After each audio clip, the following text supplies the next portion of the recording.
Hello. Thank you, Madam Chairman, and thank you to the RSM for inviting me to speak today. Today, I'm going to take you on a meandering journey through pulse oximetry and share with you some of the experiences and patients that have brought me in front of you today, like this one, who I shall reveal at the end.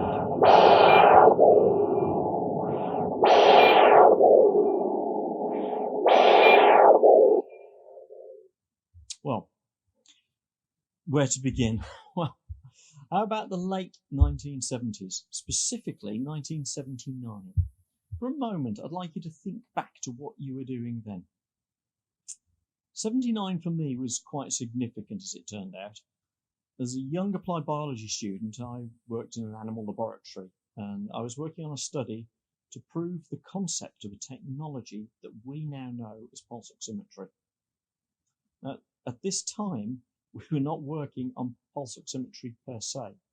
What we were working on was investigating how accurate measuring the colour of blood was at determining the actual O2 content, or in other words, was there a direct, actual, quantitative measurement showing the actual amount of oxygen in the blood and proving that the redder the red stuff, the more oxygen it contained. Except we weren't working on hemoglobin in red stuff. We were working on crabs. Yeah, we were working on crabs, and sadly I can't see your faces right now, but I'm going to guess a lot of you are looking at your screens a little bit like this. Well, the redness of the red stuff, I hear you ask. Well, actually no. We were looking at the blueness of the blue stuff using a mass spectrophotometer and regular blood sampling. It took between 2 and 3 hours to turn each sample around. Now, the reason we were using crabs was because they reached near equilibrium with their surroundings, so we could accurately control the amount of oxygen in the water and therefore their blood, which is blue incidentally because it's actually copper-based hemocyanin that carries the oxygen. Crabs are also very easy to sample blood from. Now, these were not the crabs we were using or the same technique. Sadly, in the times we're living in today, crab blood is also incredibly sensitive at detecting viral and bacterial endotoxins. Very current. I make no apology for sharing this with you because I'm a bit of a champion of animal welfare, and I think it's important that we actually know where some of the stuff we sometimes take for granted comes from. This is a commercial crab blood production line where horseshoe crabs are being literally bled dry. Some producers claim that they take a small amount and then release the animals. However, as you can clearly see here, the chances of survival for these animals is probably closer to zero. They are missing the whole of their rear. They're going to have to work very hard to regenerate their tails. Needless to say, these animals do not qualify for this lecture, as their mitochondria are certainly not happy and there are no anaesthetists being around, because this is being done consciously and conscious. So, am I going to teach us all how to build a pulse oximeter to check these poor animals? Well, no, I'm not. Although we could take the opportunity now to have a quick look at how a pulse oximeter works so we can understand better why it might not work in this situation. Let's look first at how conventional pulse oximeters work. As we know, pulse oximeters shine two very specific wavelengths of red light through the tissue onto one general light receiver. Now, we're lucky that as well as the accident of nature that means that the more O2 bound to hemoglobin, the brighter red the red stuff gets. The other accident is that oxyhemoglobin has maximal absorption at a different wavelength to deoxyhemoglobin. What the pulse ox does is not measure a specific red colour as such, but it measures a ratio of maximal absorption for both deoxyhemoglobin and oxyhemoglobin. And it does this by using different wavelengths of light either side of what's called the isobastic point. That's the point here where the two lines cross. In this example, 660 nanometers for deoxyhemoglobin and 920 nanometers for oxyhemoglobin. Now, here are the calculations that are used. Okay, well that's enough about that. But before we move on, there's one more aspect of different wavelengths that plays a vital part, and that is tissue penetration, because that also varies with wavelength. Now, as you can see here, red and infrared light can penetrate tissue to the depth of about 5 millimeters, which of course is more than enough to detect arterial pulses in a number of places around the body. Now, hold this in our minds for later, because the depth of penetration is massively significant on our understanding of how certain types of pulse ox probe actually work. Back to crabs.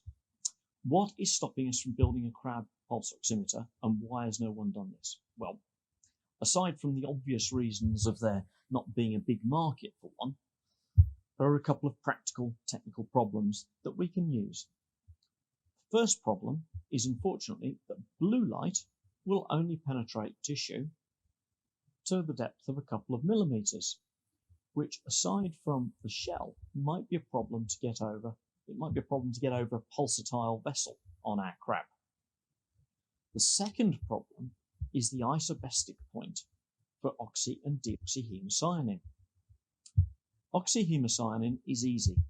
It's the oxygen that gives it that blue colour, and here we can see maximal absorption at about 350 nanometers in the blue to violet spectrum as expected. However, now the problems start to compound for our crab oximeter. The second and more radical problem is that deoxyhemocyanin is maximally absorbent and crosses the isobastic point somewhere in the region of the wavelength of X-rays. It's actually colourless. So what this means is that whilst we can get the tissue penetration with X-rays we would need a sensor that not only emitted blue light, but also X-rays. And of course, we would then need a receiver that could detect the two as well. So, I'm sorry, we're not going to be building pulse oximeters that work on crabs anytime soon. However, we can build oximeters to work on a host of different and unusual creatures who have hemoglobin as their oxygen carrier, using some different sensors and applications. So let's have a brief look at some of that. Before we do, I want to take a closer look at this graph. 920 nanometers in the infrared range, 660 right in the middle of the red range. But why those numbers precisely? Why not 700 nanometers and 1000? Depth of penetration is okay for both. Well, simply put, these wavelengths were used originally back in the day because they were the commonest wavelengths available in industrial LEDs. I'm sorry to burst any specially designated for bubbles on that one. Simply put, we got lucky, and it doesn't actually matter what wavelengths we actually use. So, why not yellow or green light, for example? 560 and 900. Well, why not? And this can be useful measuring patients who are not a nice pink colour. How about this guy? What are the chances of measuring this guy's O2 sats conventionally? Sadly, quite slim. Is it because he is yellow? Yes, it is. A yellow object is slightly different because yellow light can be made from mixing red and green light. So the object is yellow because it's scattering red and green light and absorbing all of the other colours. Using red light will work, but it will give an exaggerated low reading. However, switching to green or yellow would actually bring the oximeter into calibration. Yes, you can use different wavelengths to equal effect, which brings me on to different hemoglobins. Different chemical makeups absorb light at different frequencies and will also have different isobastic points. Now, this featured in my 1997 patent for a remote blood monitoring system, and is the principle behind what is now known as the rainbow pulse oximeter, where using different wavelengths we can not only measure the oxygen saturation of the oxyhemoglobin, but we can also measure the amount of other hemoglobins, for example, carboxyhemoglobin. A brief refresher for people not working in pre-hospital or emergency departments. Carboxyhemoglobin. Hemoglobin that has carbon monoxide instead of the normal O2 bound to it. Sadly, carbon monoxide has a much stronger binding or affinity to hemoglobin than oxygen.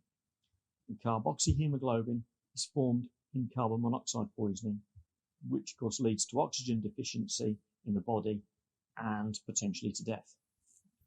Incidentally, catalytic converters in car exhaust systems has massively reduced the number of beautifully pink people found dead in cars from carbon monoxide poisoning. Incidentally, Massimo, I'm still waiting for my check or at least an acknowledgement.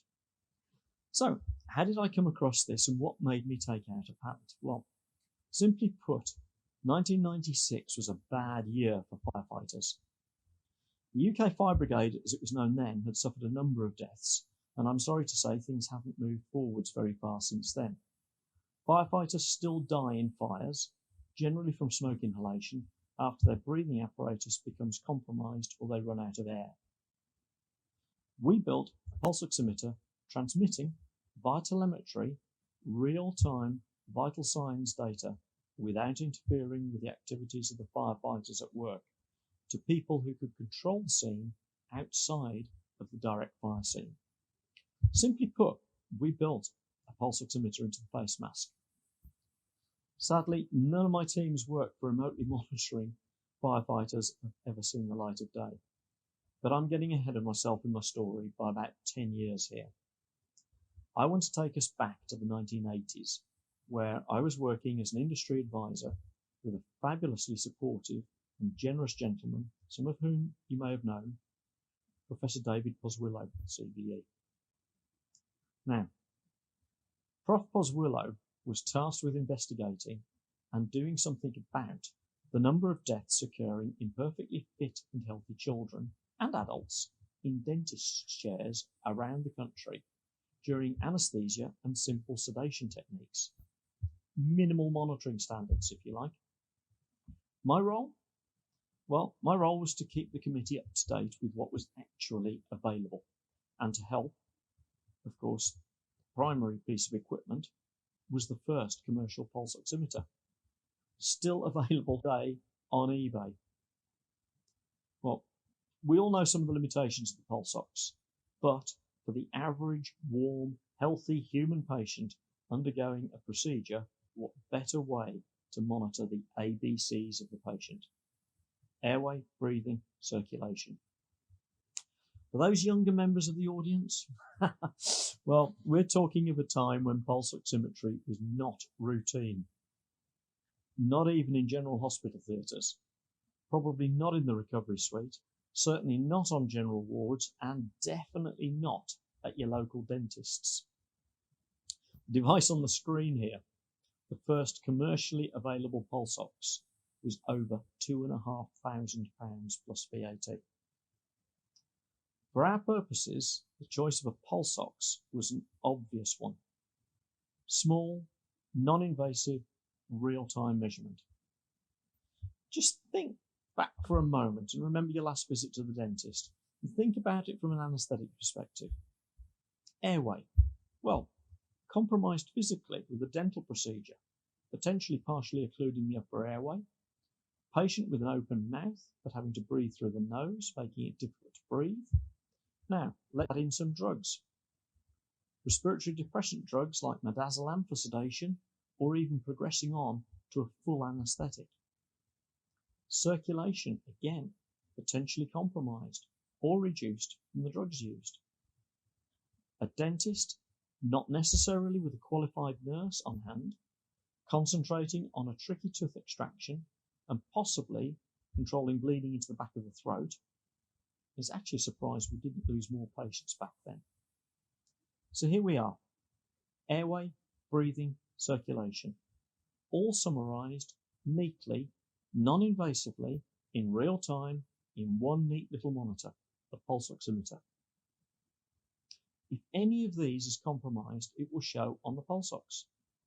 And yes, I include circulation deliberately in this, because without a discernible change in arterial volume or pulse, the pulse oximeter will fail safe and not display. So before you run out and say that the pulse ox isn't working again, double check to make sure it's not a problem with the patient's circulation. But you all know this stuff. What you don't know is that at the committee meetings, we have fabulous lunches. And it was at one of these lunches that a progressive dentist called Peter Cortez asked me conspirately if he could borrow a pulse ox for one of his patients, a special patient. And this is where the basic rules of getting an oximeter to work came from. I give you Mike's basic rules for oximetry sensor placement. A well-perfused capillary bed, minimal pigmentation, and accessible. Now, the problem was, whilst I'd worked in a lot of different anaesthesia arenas up to that point, I hadn't faced quite such a tricky scenario as the one I was about to face. To start with, the surgeon. A common anaesthetic problem, of course. But in this instance, Peter was wearing a very bright head torch. There was a massive potential conflict, not least because of the intense white light shining into the mouth, but also because we were forbidden access to the mouth completely. Oh, sorry, did I forget to say who the special patient was? I'm sorry. The patient was Arthur, the signature animal at the time for London Zoo. So, here was Arthur, sadly no longer with us, and here he is simply sleeping, not anaesthetised. So, here was the dilemma. Where is the perfect place for a pulse ox probe on a lion? The tongue. But we're not allowed anywhere near the mouth. And with the headlight on, interfering with the pulse ox probe's receiver. So, where do you put the pulse ox probe? Bit awkward for a finger sensor. So, using the rules, a well-perfused capillary bed with minimal pigmentation and accessible. Well, Arthur, well, we put it on his. So the question I'm often asked is, where can we put the pulse ox probe and what do the sensors look like? By the way, I'm happy to take questions after. Here are a range of sensors from back in the day, used for a variety of placements. On the left, we've got a low intensity clip sensor. This is for very thin, delicate tissue. The ellipse sensor is a probe specifically designed for tongues to shield the emitter and the receiver from any extraneous light and to not compress the tongue at all. This is an early prototype of a sensor we call the UWB sensor. A high intensity clip sensor for thick tissue, enough light there to really get the light through the tissues that we're measuring, and a flat sensor here for some very specific use.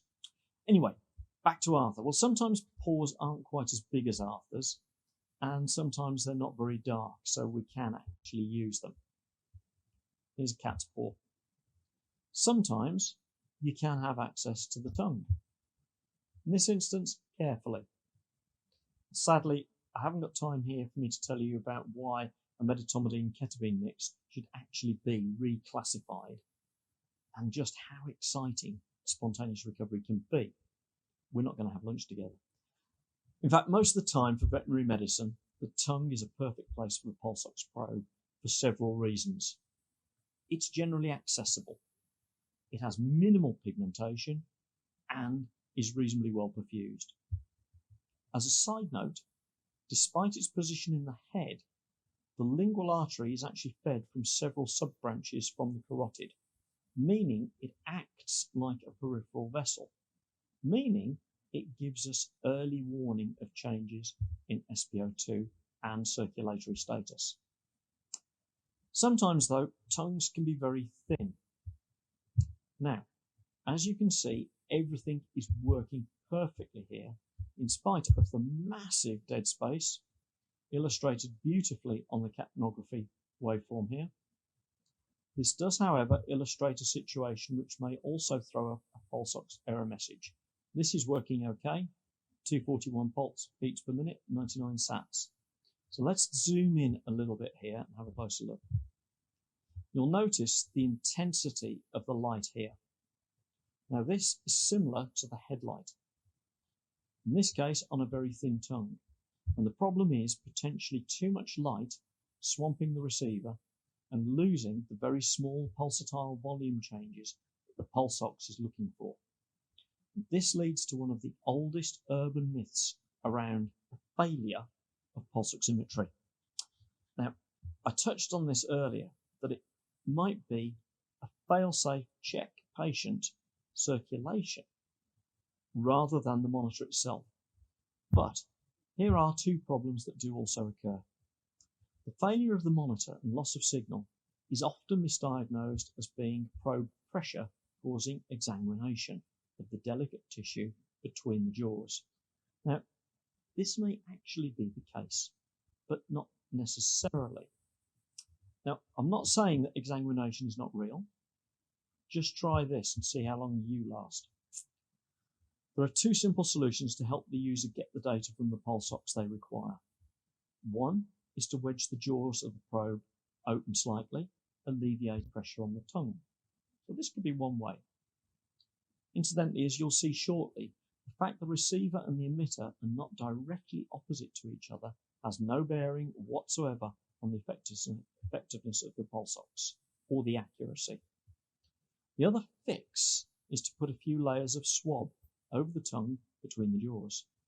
Now yes, this does spread the load a little. However, the real reason this works is because we're tricking the monitor into thinking it is seeing thicker tissue, thereby enabling it to find the critical small pulsatile elements easier without swamping the receiver with excess light. So here's another tongue. This is a dog's tongue. And actually the tongue is probably the most common site for pulse oximetry in veterinary medicine. There were, however, a number of different sensors on the previous slide. So let's have a look at a few and see how they're used. This is a simple flat sensor, but more of this later. Let's see what social media has to say about another design, what I call the UWB sensor. Again, I'll be happy to take questions at the end. Twitter a couple of weeks ago, not on my feed as it happens. The comments here being, not familiar with vet-based O2 sats measurement, and judging by the shape of the implement, I'm not sure I want to be. The response was, ha! More than one way to measure the O2 of a cat. And of course there is. So let's have a look at that. Now this is an anaesthetised cat, having the UWB sensor inserted for a dental procedure. It takes a little bit longer for the monitor to recognise that it's got a sensor on the end and for it to start to identify and calculate the data. But there it goes. Pulse rate 74, saturation in this instance 100. Another use for the UWB sensor would be on a conscious patient, this time on a dog in recovery. You'll note the sensor here tucked between the toes of the paw. This shows that the UWB sensor doesn't always have to be used exactly as designed. And of course, there is a great use for oximetry in measuring and assessing conscious patients. Now, I've watched Casualty on the TV.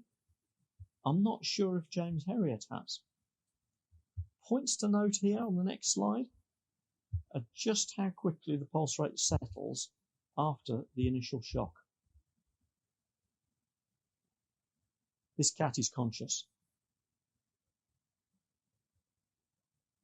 No need to force the probe in. You're just gently lipping it inside the anus. Takes a moment again. And as it settles down and settles on a good pulsatile signal, note the pulse rate, 150. I'm not surprised. But gradually as the cat settles, the pulse rate settles with it. So, enough of the videos for a moment. Some of you are probably asking right now how we could possibly do this to a cat. Well, we don't just limit our attentions to cats. Sometimes we work with birds. Birds? So where do we put a sensor on a bird? In this case, we're clipped straight over the brachial artery.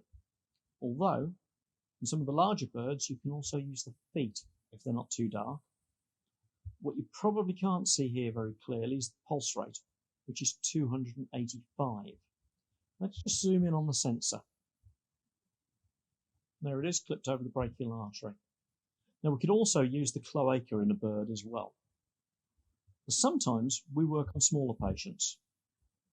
This is an anaesthetised mouse, and you might not be able to see the pulse rate on this one either. It's actually 339. A side note here, most pulse oximeters top out at 250. Now, we were able to get away with this because of the colour of the patient, and using a high intensity or brighter LED, we were able to position the sensor directly over the renal artery. As an aside, this was probably the most expensive anaesthetic ever on a mouse. Not simply costs on travel and time. The anaesthetic itself took just 30 minutes. My travel time to Newcastle and back that day cost hundreds and took 16 hours door to door. Almost as much money spent here as the cost of my development of a non-invasive blood pressure monitor for mice. But that's a whole different story. Right, so there it is, close-up of the probe over the renal area. Talking of conscious monitoring, let me take you back to the Firefighters and the unusual configuration of the probe that I used for that, because this was used more recently with British cycling in the preparation for the Olympics. The configuration of the sensors I used were more along the lines of what would be called reflectance sensors. I just want to quickly clarify some terms and look at conventional sensor configurations. This is a transmission finger or tongue probe sensor. Conventional thinking being that the red light passes from the emitter straight through the finger or tongue to the receiver directly opposed to it. Although we all now know that light scattering rather than direct transmission is far more likely, knowing the depth of penetration of red and infrared light. And then there's reflectance, where the sensor and the emitter, or the receiver and the emitter, are on the same side of the tissue that we're measuring. Now, often with probes of this design, we kid ourselves that the light is bouncing off the bone. This isn't actually the case. It's actually the light scattering through the tissue that allows this configuration to work, as we've seen already with the UWB sensor. Now, as you can probably tell, I'm a big fan of transflectance oximetry, reflectance, transflectance. The reason being that all probes actually rely on light scatter. This is the setup of a transflectance probe on a thumb. The light is not bouncing back off the thumb, on the bone in the thumb here, it's just scattering through the tissue. Now, I've been a big fan of this style of probe right from my early days, whilst riding as third man on frontline ambulances. Often our patients were shocked or cold, peripherally shut down or shivering. So movement was a problem, cold was a problem, poor peripheral circulation, thereby no pulse for the pulse ox to actually pick up was a problem. So some of the most effective monitoring sites in patients like this were actually around the nose, off the intraorbital artery, or picking up directly off the temporal artery on the forehead. using a flat style or reflectance sensor, or the tape style of sensor from a neonatal sensor. Now, this was the sensor I used with British Cycling. We used either a flat reflectance sensor or an ear clip sensor, which led to some incredible findings. Now, this is me at a simulated 3,000 meters altitude in my kitchen in Worthing, whilst going through a set altitude training program, whilst working with British Cycling in the lead up to the Beijing Olympics. I'm breathing air here with O2 reduced to 12 to 13%, whilst going through a set sequences of loads on a bicycle ergometer, a bit like a spin machine at the gym. Now, what you can see here is the mainstream capnograph and an ear sensor. Mainly I'd use a sensor picking up from my temporal artery. Here I've got the ear sensor on.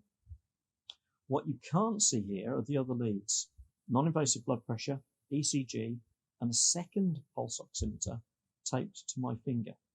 So in effect, a central or core reading and a peripheral reading from saturation. Well, about 6 weeks into the conditioning program, one evening, as I approached anaerobic threshold, about 165 beats per minute for me at the time, a shiver went through my body, and instead of both oximeters reading low to mid 80s, the finger sensor shifted rapidly to the low 70s, whilst the ear or forehead reading rose to 98, 99. I felt amazing, and the legs kept turning with even more power as my heart rate dropped slightly. So I asked, is this a diving reflex? A full peripheral shutdown with blood directed to the core and major organs and muscles? I don't know, but what I do know is that whilst I continued to train that way, I could guarantee that happening every time. Around this time, I was also contacted by a research group who were looking into the mammalian diving reflex in free-swimming seals, but they were having difficulty monitoring them. Now, here's a conundrum. These guys are like skinny little dachshund dogs wrapped in a thick sleeping bag made of blubber, thick blubber.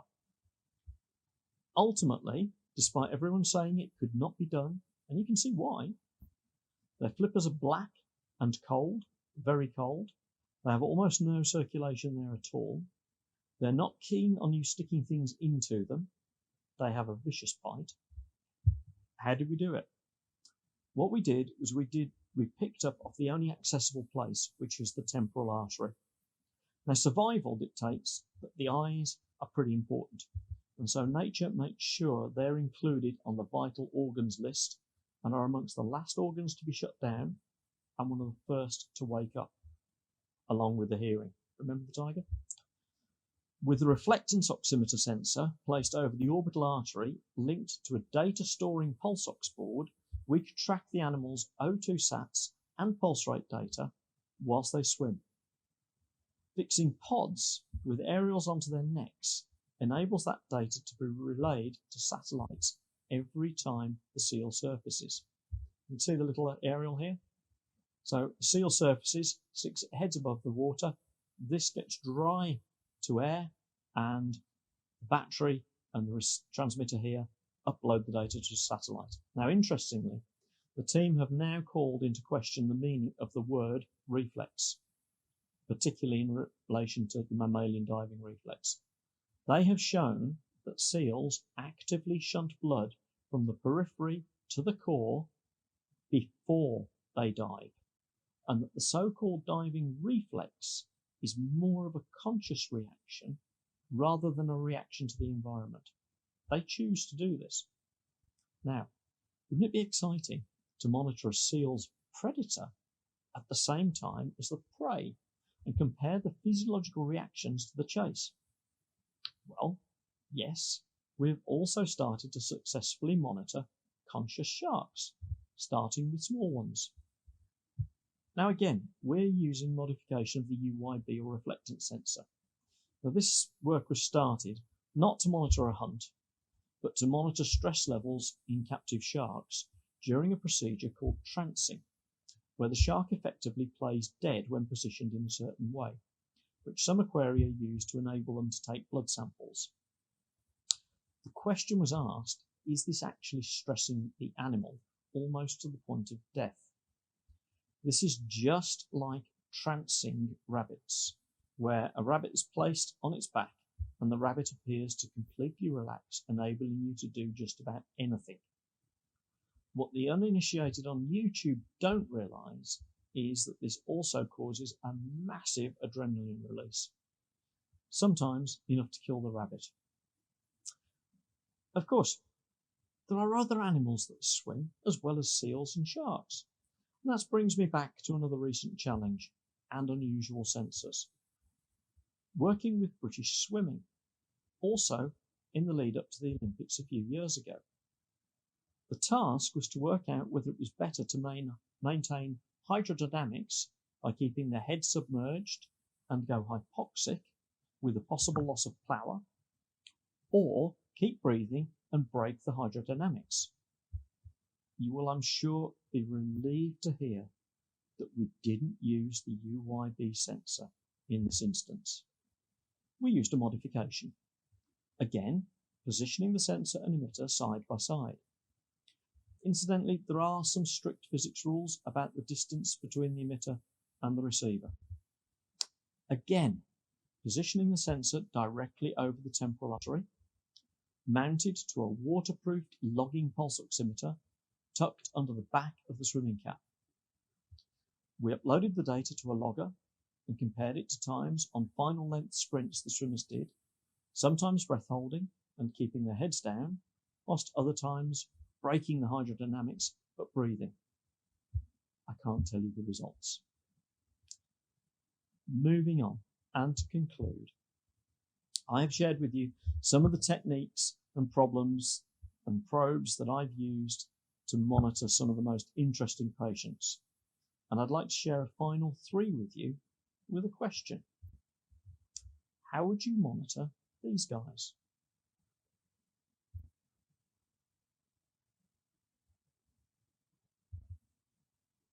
I'll help you with this one because tortoises and turtles provide an interesting series of problems.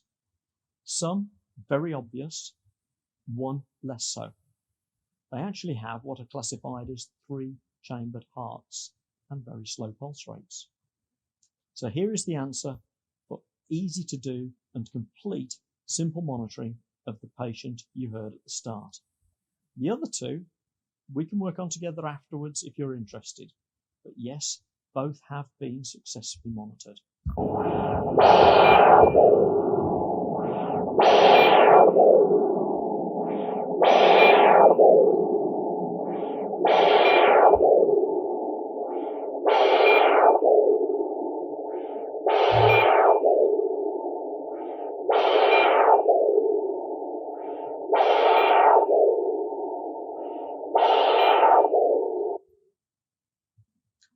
That is a Doppler probe on one side of the carotid and a reflectance, that's actually a UWB sensor on the carotid on the other side. And that is a Leopard Tortoise, of course.